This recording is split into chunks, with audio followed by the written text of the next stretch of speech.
Alright, so about a month ago when the 9mm SAP was added into Call of Duty World War II, I said there was just something wrong, that it didn't feel like a box weapon or a complete box weapon, and that it belonged in the starting weapon section, and that it deserved to be a starting weapon inside of World War II Zombies, because it was just pretty much hot trash on Pack-a-Punch, but when Pack-a-Punch, a freaking awesome weapon.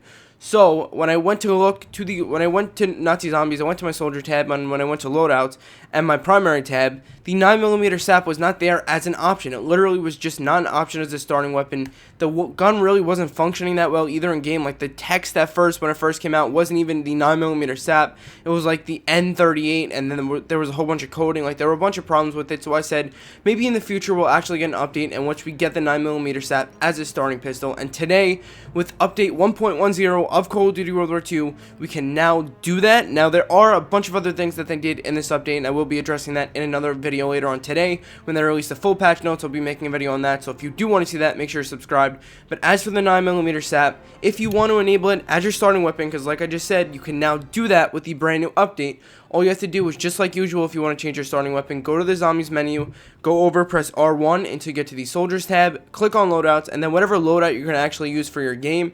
For example, me, I usually use Frontline or Shell Shock. I'll just take Frontline in this case, and I'll pick that loadout, and then I'll click on the primary weapon slot right here. As you can see, I have the 1911 Jupiter selected, which is just the weapon that I had at this point in time as my starting weapon, but now I want to change it to the 9mm SAP. So what do? Click X. That'll bring me to the menu in which I can finally click through the different starting pistols that are in the game. And as you can see, they even added in the Enfield 2 as a DLC weapon inside of Call of Duty World War II. But we'll get to that later on. Don't worry about that weapon yet.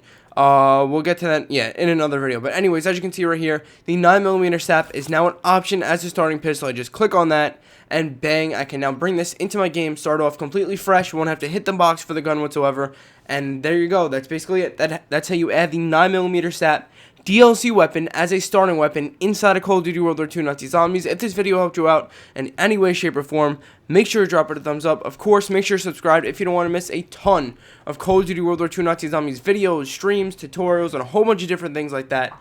And I'll see you guys later.